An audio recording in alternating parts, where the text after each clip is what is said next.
Hello, this is Creative Talks, a series in which we get to know creative minds and bodies. We are at the end of the first day of a workshop with Fabian Wixe. Welcome. Thank you very much. Thank you. How are you feeling? I'm feeling good. It was a good first day. Yes, it was indeed. Yeah. Tell us a bit about yourself. How did you arrive here? Who are you? Who am I? How did I arrive? Very late on a plane. I'm Swedish, born in the north of Sweden, and then I migrated south first to England after school in Sweden. All this. Then I started my my first 2 years of training in London. Lived there for 2 years, and then I moved to the south of France, all for different circus schools. Right. So you have started with circus? Yeah. First? That's my official education. But I started in Sweden, I started towards circus through dance and theater. And then I was heavily focused on circus for many years, and then started parallel to working as a circus performer to go back to somehow my dance roots. Actually going back with someone that I knew from where I come from, who is still a very good colleague. We still work together on and off. Oh, that's nice. That's nice. How did you start your dance training? When did that happen? If we don't count the dance training that was part of the circus training, or the first time I started training dance, I was a teenager. And I did some projects also before I finished school, and left for circus school. But then after, I would say the phase when I came back to dance was around 2010. Yeah. When actually this colleague of mine from Sweden, she urged me to come to a workshop. And I came, and I had such a great time. I was like, okay, dance can also be this. And then I kept going to more and more workshops, and realizing that dance could be as physical as I liked it to be. And somehow very close to the kind of raw physicality that we often get in circus. That is, it pushes to the limits, no? Pushes to the limits, and also going to the riskier parts of moving. And then it was like an eye-opener to see that there were a lot of people, because I didn't know the dance world after spending many years in the circus world, in the circus school. I didn't know the dance world at all. Yeah. So I didn't know that there were a lot of people working that physical, and that was a fantastic revelation. Like, wow, okay, because they were doing at a lot higher level than what I was researching, because the research that I was doing also within the circus, I often tried to combine it with more movement, with things that I guess you can call them more like dance. But it was sometimes quite a lonely space. It wasn't so popular. Yeah. Or at least not where I was spending a lot of time. So it was nice to see that was happening, but then not just the kind of raw physicality, but with a lot of detail, a lot of speed, a lot of precision, all of these things that I love. Yeah. And that I also try to teach today when I'm teaching, or push when I'm performing, like depending on the context, no? But I would say that this is always my passion, no? It's the speed and the precision. Have you been practicing martial arts as well? I did, yeah. As a kid, I did judo for some years, and then some kung fu for a few years. So yes, so there's definitely references some to influences, that. Yeah, that come from quite far back, but they are there somewhere. For sure. How long have you been teaching, and what do you feel when you teach? I've been teaching since, let's call it 2010 or 11. And then it's been changing what I've been teaching. No, I started teaching more. I was teaching Chinese pole because this is what I specialized in within the circus. Yeah. Circus. Mm-hmm. That was my discipline. So I was teaching that quite a lot, which was great because it gave me also opportunity to try to define in that line of research what I was interested in, somehow what I was doing, and then going, okay, how can I transmit this to people? Not just show them how to do a whatever, a trick or a movement, but to go, okay, but this somehow I arrived to this like this. Let's see if we can do it. And that process has been always very valuable because teaching dance or teaching that essentially is the same. It's very different, but the pedagogical tools can be the same. You just have to tweak it to what you do. Surely, yeah. And what do I feel when I teach? I have a lot of fun when I teach. It's, I mean, it's a mixed bag. Part of teaching, what I really love about teaching is that I get to be in a room with people who hopefully are there because they want to learn something. Yeah. Which means that they are very open and you can play in a really good atmosphere. So that is one part of the teaching, which is like the pure joy of being in a space with other people, dancing, moving, going up and down, rolling, jumping, whatever. Yeah. And then the second part of it that I really enjoy is to see people's progress and to see where people start in the beginning of a week and where they end up. And of course, if that journey goes well, it's also nice to see, okay, the tools are working. Mm-hmm. If not, you have to change, take a different tool. You take the saw and you take the hammer, no? But I enjoy that process of also surfing each individual group and to go, okay, how can we together go where I would like us to go? Mm-hmm. And always have that in mind. So I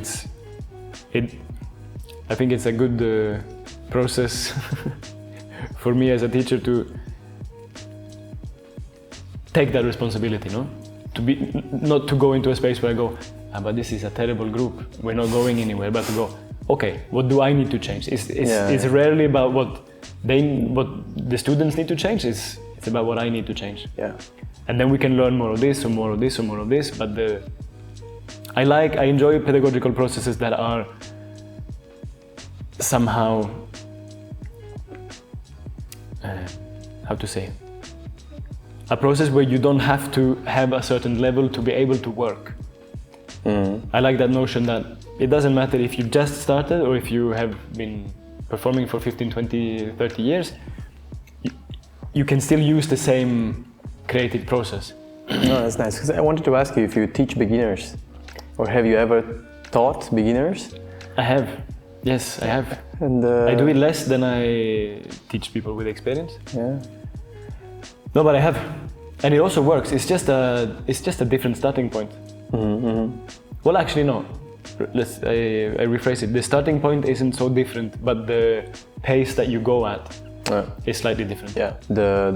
I guess the shape of the tools should be a bit different. The colors, I guess. Exactly. The nuances are different because you have to. Because if people have a lot of experience, often you can refer to things. Mm-hmm. You can talk about your body, how your body works, la la la. If you work with someone who's never done it, you have to start there. Okay, when you do this maybe happens. It all depends on the level. But I always enjoy, for example, when you have a group and you have some really mixed levels also in the group. Yeah. Because us who think that we know things, we forget a lot of stuff that people who just start, they just have it. And vice versa. Of course, the people who start, there's a lot of things that they don't have, but they have some freshness often coming into the work. True. And they will often ask questions that professionals don't ask. Yeah, or we forgot about them. Or they have the drive to learn maybe more. Yeah. Sometimes. And often their learning curve is very steep, especially when they are surrounded by a lot of people who know a lot. Mm-hmm. They soak it up like sponges. Yeah, yeah. And it's really nice to see. Could you say that you prefer something between teaching and performing, or maybe choreographing? Do you have a preference? I would say that they are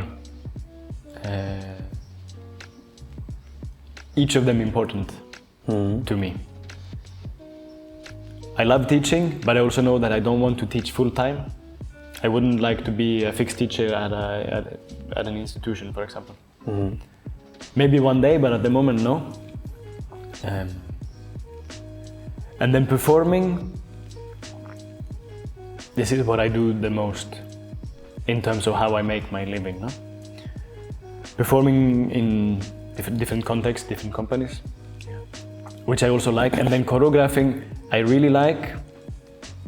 I really enjoy it. This is what I have done less of.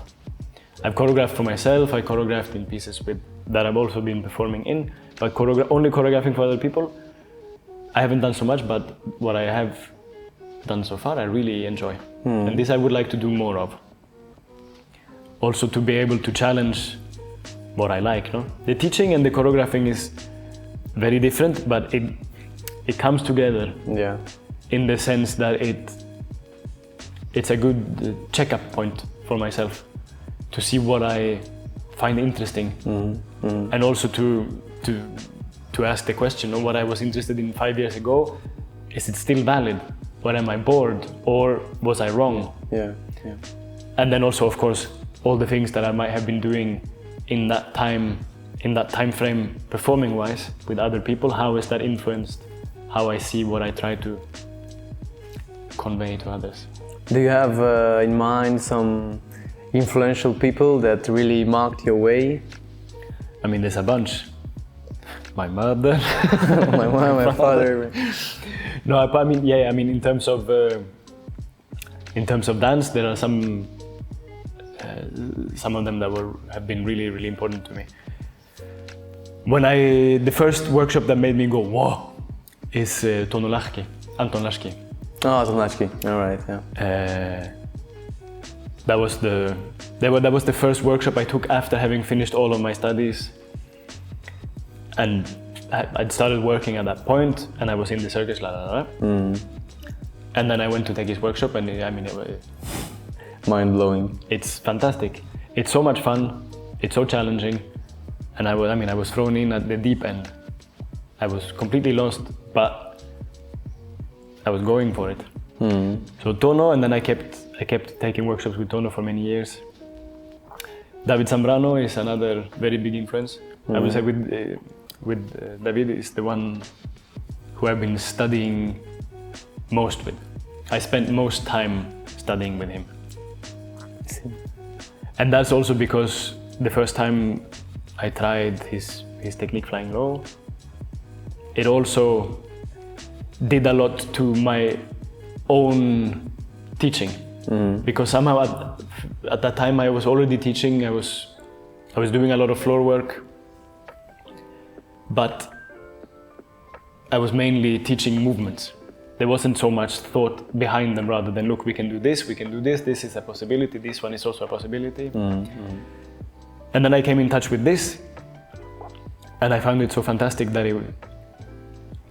it goes beyond the movement. There's a lot of thought behind that you can somehow pull into very, very small details, and you can also pull it very far, from micro to macro, no? Like you can also into the ways that you think and how you relate to things.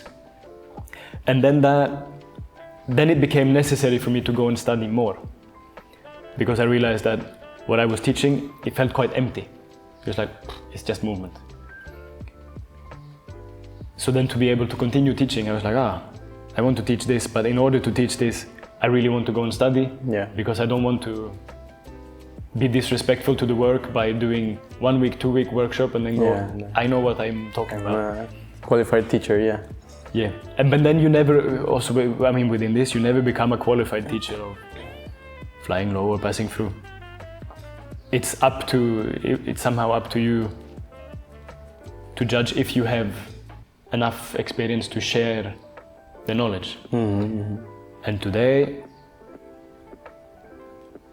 I know what parts I can share and what parts I need to study more before I feel comfortable sharing them. But for me, this is a very powerful tool, the flying low. in many ways. And then, I mean, there are plenty others. I would say all the teachers that I've ever taken a workshop with has done something to me. But also in recent years, I've also been studying some with Edivaldo Ernesto, that I like a lot. Oh, right. It's also pushing speed, like Tono, but differently. Mm-hmm. With different tools. Again, we're talking tools. How you can get to where you want to go. There are fantastic tools, and I like also I like to go to take workshops to learn specific things, but also to see how other people approach the pedagogical side. Yeah, because essentially it's been done, like everything has been done, and it's so fascinating to see how a certain individual uses the tools differently, you know? Yeah. And how they add, but it's exactly as you say, no?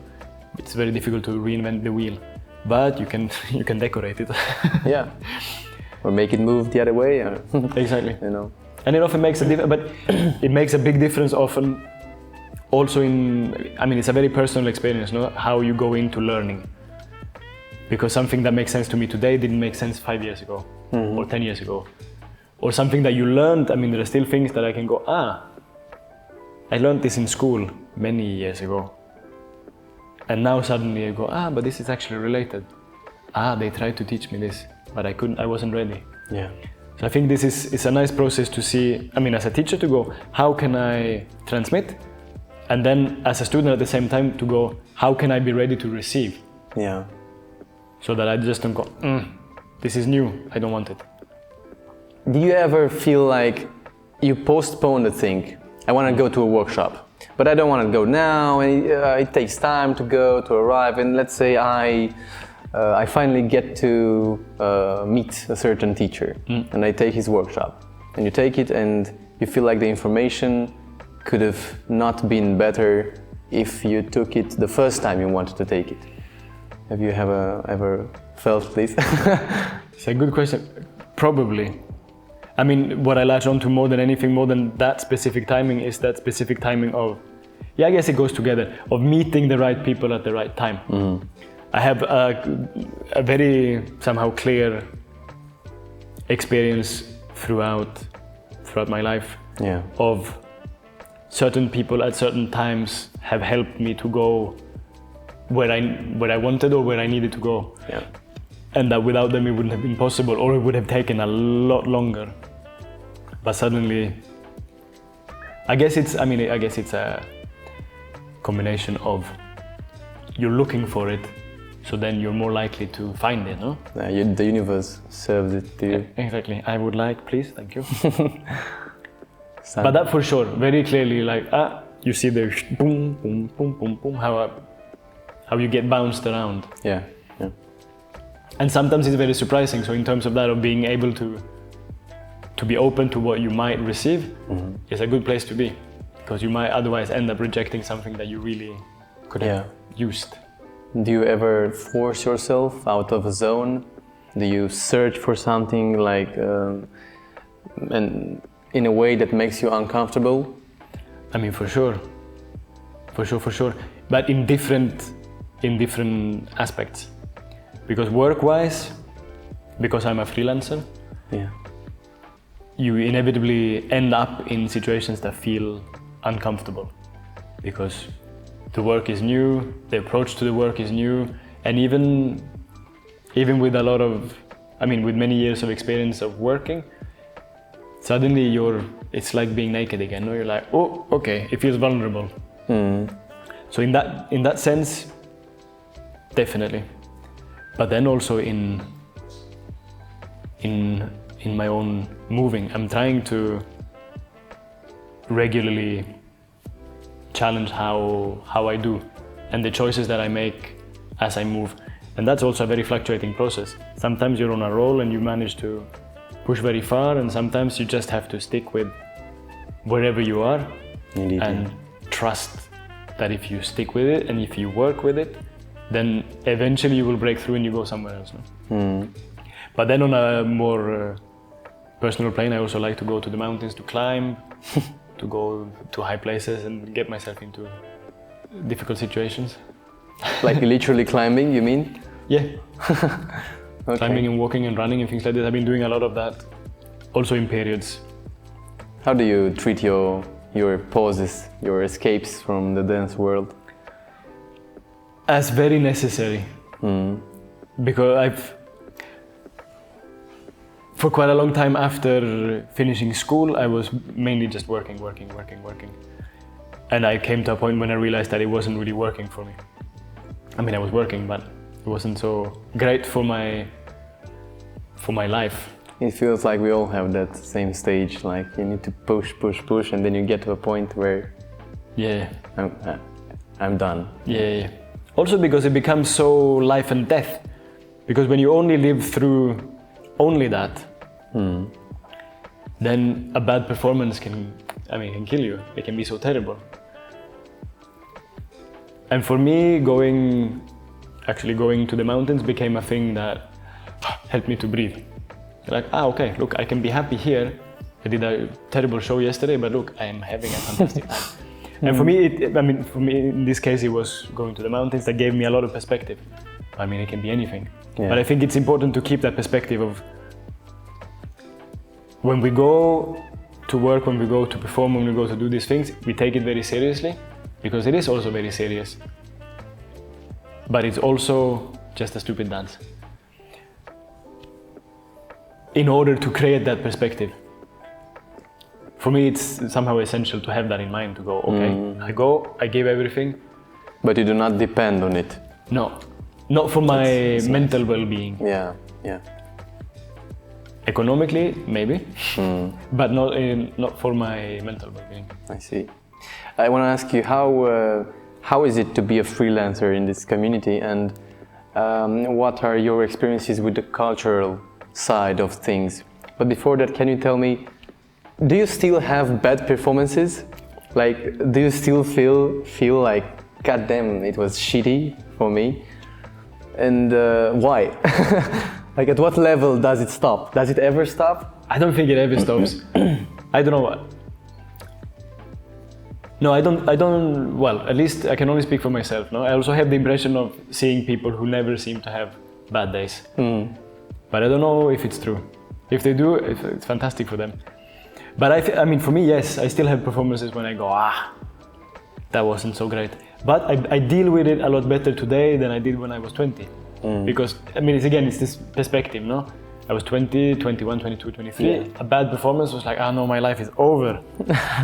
I am a terrible person. Now you do a bad performance, or if I have a bad performance, it's easier to kind of go, yeah, okay, that wasn't so great. Okay, next time we do better. And that, I mean, that helps me a lot. But I think it's difficult to get away from your own sense of judgment completely. Yeah. Because often today I would say that unless you have a terrible accident when you are actually performing, it ends up being more on a personal plane. It depends where you set not necessarily your standards, but your objectives. If I have a very precise choreography and I don't manage to be precise, then I will be personally disappointed. Quite likely the audience won't even notice. Yeah. But yeah, for me it's more personal. When I go, for me it wasn't so good today, because I mean that thing also happens so much. I have the impression that I had a shit performance, but if we perform together, maybe you had the best one. Yeah, it's and always then the audience, weird. They go, wow, it was so good. Yeah. And vice versa. I had the best one and the audience goes, could be better. Yeah. How do you treat this work as a freelancer? And what are your experiences with the cultural scene? With the cultural scene, do you mean with companies or more with the cultural kind of... with the companies and both the, let's say, the administrative work, your relation with the state in some countries that you have performed in where you worked in. Yeah. The obstacles, the difficulties in being a freelancer. I would say that the biggest obstacle is always the administration. But it's at the same time the opportunity. It's like you can't do without it, but you have to be willing to work with it. Me personally, I don't do that so much. It's also a very conscious choice that I work a lot with other people's companies. Because I did for a while with a colleague from Sweden. She's a lot better at it today. She's running a company now up in the north of Sweden. She's fantastic. But we were taking parts of the administrational work for a project that we were doing. And it doesn't do me a lot of good. Mm-hmm. I can get into it, and I was getting into it for a while. I was selling performances. I was basically trying to sell the show that we had made. And I was trying to do it internationally, so in several different languages. But I ended up spending so much time on a computer that it was driving me nuts. Yeah. So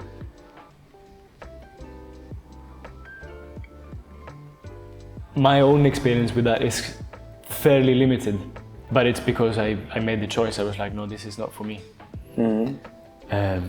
And then I've been lucky enough to, again, meeting the right people at the right time, being offered projects, being asked to take part in things. I've been really lucky in that sense that I haven't done many auditions since I auditioned for... You have not done them? I haven't. Mm-hmm. Since I got into my schools, I think I've auditioned 3 times. And I've been working for the last 15 years or something like this. Which is a privilege. Yeah. But it's a confluence of that, of being somehow lucky enough to be in the right place in the right time to meet the right person and have a good experience with them, so they go, we were thinking about you, or they talked. Mm-hmm. It's often a lot of word of mouth. It's really important, this networking. Super important. Yeah. It's super important, and also can be problematic because it can also create a very closed environment. It opens some doors, but every time you open one door, you close another, no? So you open it to one person and you close it to someone who maybe needed the job more. Yeah. Well, but, and do you have like an objective right now, or did you ever have an objective, a dream company or a place that you wanted to work at, maybe a country? Not as such. I have some projects that are coming up that I would really like to see happen. And also now I've just been working in Denmark for the last few months, and I've had a great experience there, so I'm really happy with that. I hope that one will tour. At the moment, on a work personal level, it's also a lot of logistics, because me and my partner, we have a son who's just 1 year old. Congratulations. So it's also to try to figure out that life with a child, because she's also a performer, so she also tours, she makes. Is this possible? Like to be an artist and have children and balance the things out?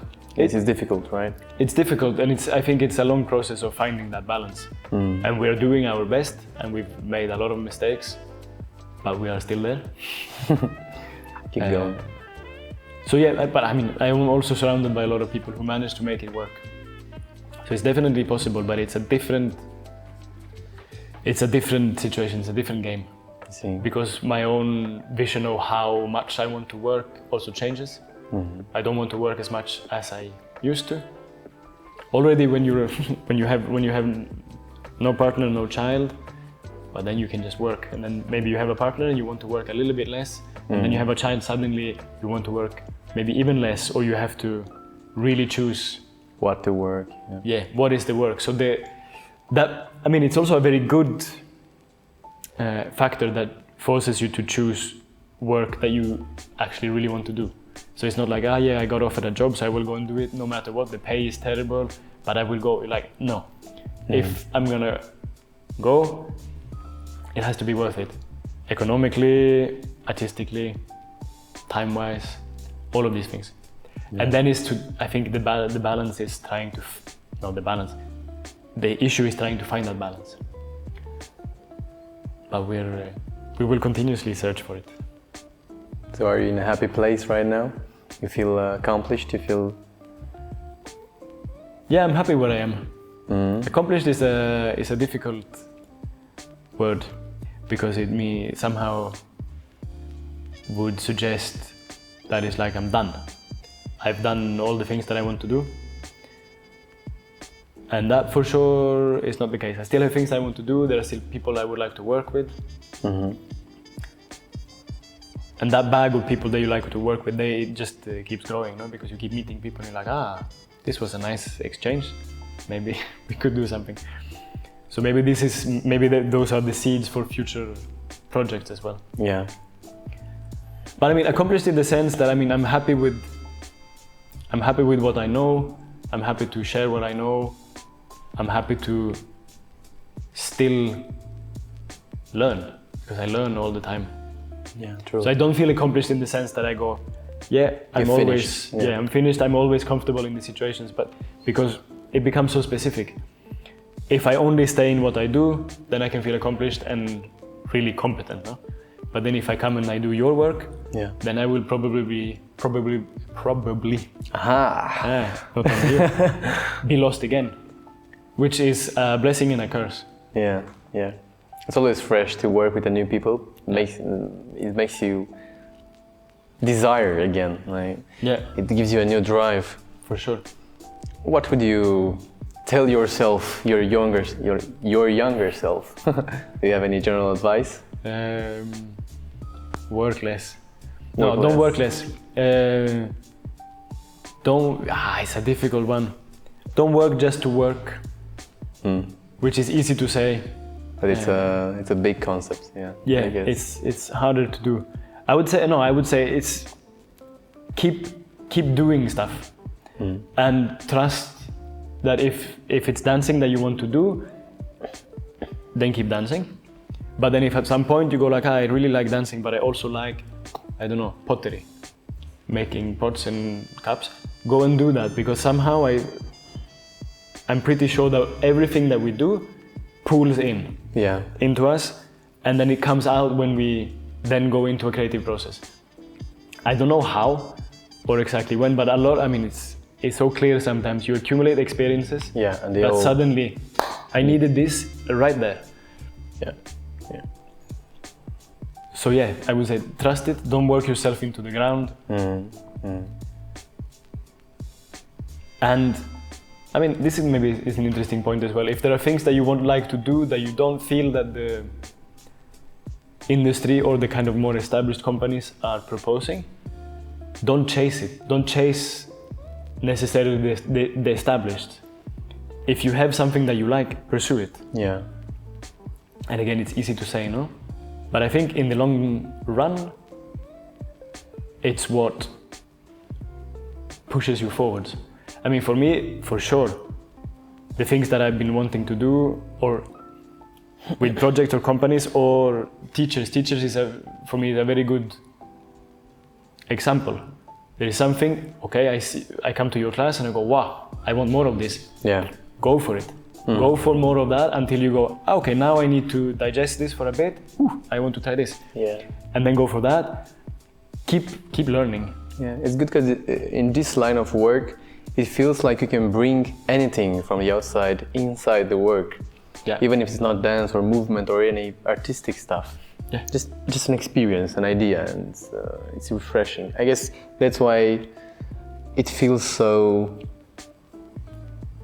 liberating. Yeah. At some point, alive, true. That's a good thing. You mentioned earlier. You said do not work just to work, and I wanted to ask you, what should we work for? Well, this is where it becomes very personal, no? And again, I think it should be aligned with what you're interested in doing. But then not to say, this is why it's easy to say as a concept or as an idea. But the reality is sometimes that we have to work just to work. But then to keep that perspective, I think is good. To know that if I go to do this job, I know why I do it. Yeah. Because it doesn't really matter if you clean houses, or if you dance at the opera, or if you are dancing at your local kindergarten, or working at the supermarket. If you know why you do it, then in general, if you know why you do things, they are rarely problematic. But if you just do because they can at least turn problematic pretty fast. But for example, if you work at the supermarket because you want to pay for a workshop that you really want to take, fantastic. Yeah. But if you work there because and you really would prefer dancing, then maybe there's a thing that you can do to at least take what you can get from that and feed it into what you want to do. And I guess it basically goes into reevaluating what you want, and keep your asking that question. Because it's easy also to get fixed on that. I don't know, say that at 15 you go, I want to dance. Maybe at 25 you're still dancing, but you don't want to. That's true. And if you don't want to, ask the question, and then maybe it will feel difficult and go, oh, this is strange, because it's my identity now, but I don't want to do it anymore. Then it's probably better to change. Yeah. Also, we sometimes lie to ourselves when we ask this question, what do I need? And I feel like, okay, I need this, but in reality, the needs are sometimes illusions, you know? Totally. And they keep changing. So as long as if we keep getting stuck with the same ones, at some point you run into problems. Yeah. It takes guts to stay true to yourself. It really does. What would you recommend the younger dancers that would like to start this profession? This path, This path. I mean, I would start with that. Ask the question, like, do I want to do it? And then why do I want to do it? And then when you have those things clear, then just go for it. And I mean, today there are so many possibilities for learning that goes beyond schools as well.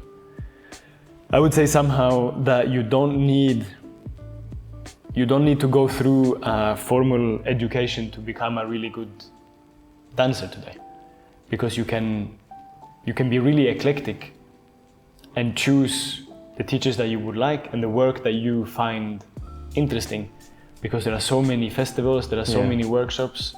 I mean, if you're in Europe, you're never very far away from something.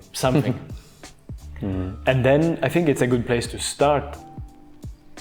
You go to workshops and you go, this line of research really interests me, or this work, this person, this choreographer. Yeah. And don't be afraid of going there and trying. Yeah. Because worst case scenario, you go there and you go, I didn't like it. But then you can try something else. And then if you feel after a while that you need something more framed, then a school is fun. It's a great place to start as well. I mean, it doesn't really matter the order, I think, because you can always learn in all of those contexts. A school, I went through 2 educations. For me, it was fantastic. I needed that. I needed to go to school from Monday to Friday and dedicate all my time to that. Yeah. But that's not for everyone.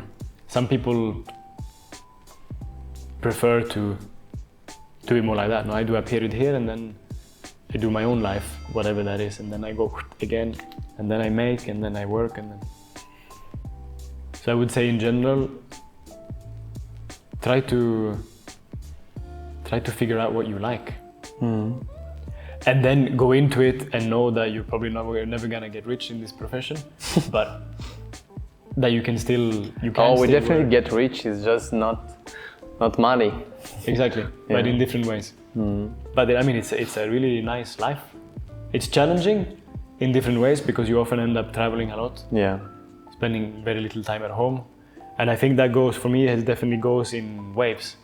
In waves where I really love it, and waves when I really hate it. Yeah. But then in the waves when you really hate it, that's the moment when it's good to ask the question, like, do I still want it? Yes, I'm just sick of not being home, but I still want to do it. But then keeping that question going. No? I see. Well, thank you. Where can we find you in the next period? What is your objective schedule? My schedule, you can find me in the beginning of July. I'll be teaching in Berlin for the B12 festival. And then I actually have a bit of a holiday. And then you can find me again in beginning of September, performing in Denmark, in Aarhus, with the Recoil Performance Group. And then during the fall, I'll be touring with a French company called HMG in different places in France. So a little bit of... Pretty busy, yeah? Yeah. Eclectic, as you said. Yeah, eclectic. And then in between, I'll be home with my son. That's good. Well, thank you for the interview and thank you for today. Thank you. Really looking forward for the next days. So am I. No, thank you for having me. Thank you. Super.